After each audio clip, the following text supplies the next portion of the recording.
Unfortunately, the Atlanta Hawks were not able to get what they went to Las Vegas for. They fell to the Bucks in the quarterfinals of the Emirates NBA Cup. The Atlanta Hawks, they definitely did a great job showing the entire league and showing all of the onlookers that they are here to stay. I mean, being in situations almost like playoff situations, it's really good to see the Atlanta Hawks on a major stage. What's going on, everybody? My name is Walter Pollard. Welcome to Atlanta Hawks Digest, because we have a lot to talk about today.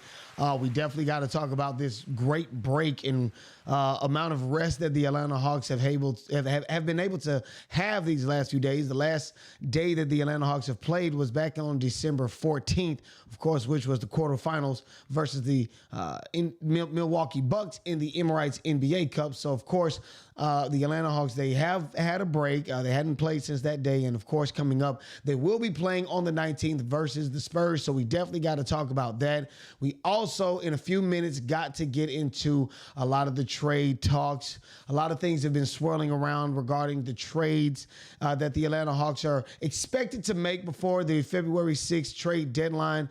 So, of course, we definitely got to get into that, because there's a list of guys that could possibly be on the chopping block for the Atlanta Hawks.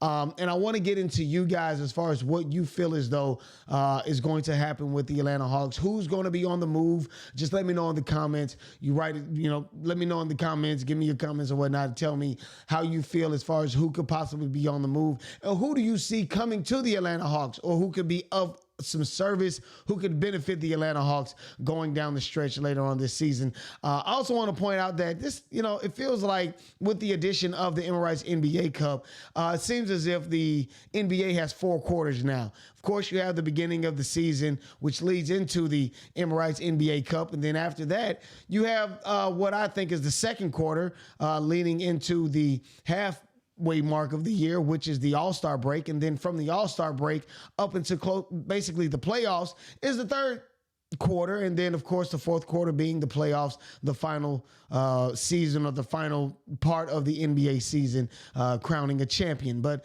neither here nor there. We got to definitely get into some local news really quickly, talking about local radio station 92.9 The Game. They, of course, Odyssey Radio re-upped their relationship with the Atlanta Hawks, making 92.9 The Game their flagship station for the Atlanta Hawks for another 5 years, I want to say. So major congratulations to them. Reason I wanted to bring that up is because I used to work for 92.9 The Game before, back when they first started with the Atlanta Hawks, broadcasting the games. Mike Conti, guys like Steve Holman, who of course is a part of the Radio Hall of Fame here in Georgia. So of course, here in Georgia. So of course, definitely want to talk about that, because that's a major thing here in the Atlanta area. I know most of the time with television, you're not able to see the game sometimes like you would want to, but if you're just riding in your car, a lot of people don't necessarily look at radio as a good means of entertainment. But I'm telling you, when you listen to the game on the radio, major shouts out to those guys: Steve Holman, Dominique Wilkins, Mike Conti. Major shouts out to those guys in the city, because again, the Atlanta Hawks, they're getting hot. They're getting hot at the right time. Really quickly, again, I just wanted to say a great run to the Atlanta Hawks in that whole ordeal with the NBA Cup. Again, great run by those guys. They didn't, in my opinion, just going over the game really quickly, it was a close game. Really close game, unfortunately.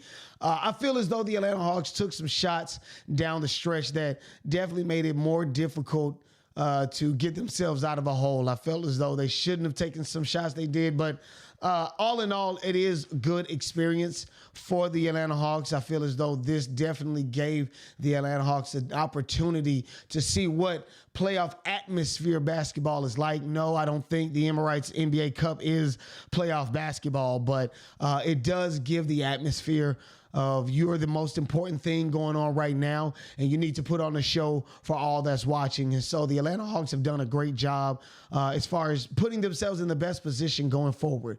But with that being said, we definitely got to look ahead because, things are definitely popping off for the Atlanta Hawks. Of course, we've had 5 days, like I've mentioned before. 5 days between the last game that they played, which is December 14th. So it does give the Atlanta Hawks an opportunity to deal with some of the lingering injuries that we've been seeing throughout the season. Again, remember earlier in the season, the Atlanta Hawks had to deal with the nagging injury bug with certain players like a Bogdan Bogdanović with the right hamstring, like a DeAndre Hunter with knee inflammation, and even to a degree, Trae Young with his Achilles tendonitis. And then, of course, Jalen Johnson, I think it was the game versus the Knicks, during the NBA Emirates Cup. Jalen Johnson even went down with a sprained ankle. So again, these 5 days gives the Hawks an opportunity to address a lot of these issues, rest, recuperate, relax for a moment, because again, it's going to ramp back up. They have a very long homestand. Let me see if I can pull that up for you guys really quickly. But the Atlanta Hawks, they have a very long homestand. They'll be taking on Memphis. They'll be taking on the Memphis Grizzlies, the Timberwolves, taking on Chicago, and taking on Miami before they go to Toronto. And after Toronto, they'll be on a West Coast tour. So again, the Atlanta Hawks got a lot of things ahead of them. So it's really good that they're able to handle these issues or handle some of these injuries, or even to that degree, get themselves in a better position so that they can make sure that they're ready for the rest of the season or up into the halfway mark. But listen to Quin Snyder and what he said to a local radio station, 92.9 The Game, as far as how he feels about his Atlanta Hawks going into this, I guess, second quarter of the season.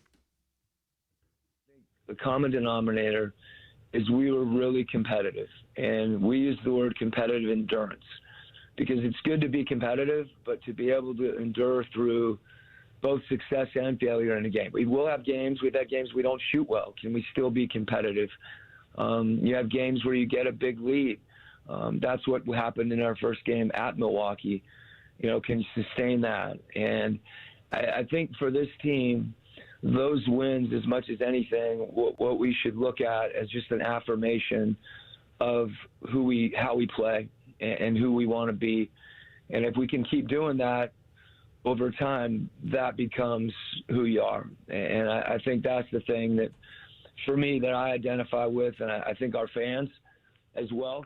To see that. And of course, Quin Snyder, goes on and he speaks on his confidence with the Atlanta Hawks. And again, I'm very excited to hear Coach Quin Snyder speak in such a way about his guys, about his starters, about his reserves, and just knowing that they have the confidence. That should be a good word for going into the second quarter of this season, is just confidence, knowing that these guys can be in a certain situation and knowing what they should and shouldn't do to come out with a positive outcome. So again, major shouts out to those guys. And again, we have to talk about, of course, the Spurs. We're going to be taking on the Spurs. So it is on the 19th. That is on Thursday of this week. So again, great time for these guys to get everything together. Again, the Spurs and the Hawks come together they play against each other with similar records. The Hawks 14-13, San Antonio 13-13. A young group of guys out in San Antonio, but they are anchored by a very smart, very capable leader in Chris Paul. I do believe he's teaching these young guys how to win, especially in times when he's not there, or later on, down the line when he's no longer with the team. Chris Paul is definitely somebody to watch out for. We won't get into as far as what the Hawks need to do. Well, that's a later date, but definitely we're excited for the Atlanta Hawks going forward. But the one thing that I wanted to talk with you before I get out of here is the trade rumors that are still circulating around the Atlanta Hawks. And, I've said, that there are different guys that could possibly be on the chopping block. One of the things that I wanted to point out that, according to sources, the Atlanta Hawks are considering an offers for veteran players, none of the young guys. And that means Jalen Johnson, Dyson Daniels, and Yeka Kongu, Zaccharie Risacher, the younger guys, the guys that are, of course, have come to the Atlanta Hawks and definitely have made an impact, in the guys that we could see possibly going further down the line, especially Jalen Johnson. And you don't give away your number one draft pick. Come on, that doesn't make any freaking sense.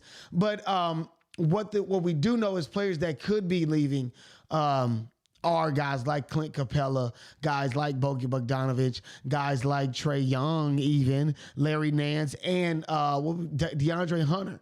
So we're getting into the time where it is close to the February 6th trade deadline. The Atlanta Hawks are up against the clock because I said that there is a trade imminent. Do I believe we're going to see Trae Young out of here? No. Do I believe that we're going to see Larry Nance out of here? No. But we have heard a lot from other teams as far as interest in guys like Bogdan Bogdanović, knowing that he can create his own shot and make something happen. We've also heard of other players like, not Coach Quin Snyder, but we've also heard of other players like Clint Capela, how, unfortunately, these two guys, their production for the team has somewhat gone down, but again, they could be viable for another team somewhere else. And I'm not really surprised if we don't necessarily see a package deal, meaning we could possibly see a Bogdan Bogdanović and a Larry Nance Jr. On the move somewhere, or maybe a DeAndre Hunter, Clint Capela, and a Larry Nance on the move elsewhere. But I do not see Trae Young moving an inch because, again, I said in the beginning of the season, start fast, stay fast, and finish strong. That will be one of the keys to keeping Trae Young here. Fortunately, we see what can happen with this team. Fortunately, we see how good this team can be when given the opportunity to do so. So now they're just in a point where either they stay in this position, stay status quo, or possibly plan for the future with Trae Young and the rest of the supporting cast. But with all that being said, my name is Walter Pollard. I appreciate you, everybody, for watching this channel. We definitely want to try to make sure that this page goes up, up, up, and up. But with all that being said, this is Atlanta Hawks Digest. My name is Walter Pollard, and I am out.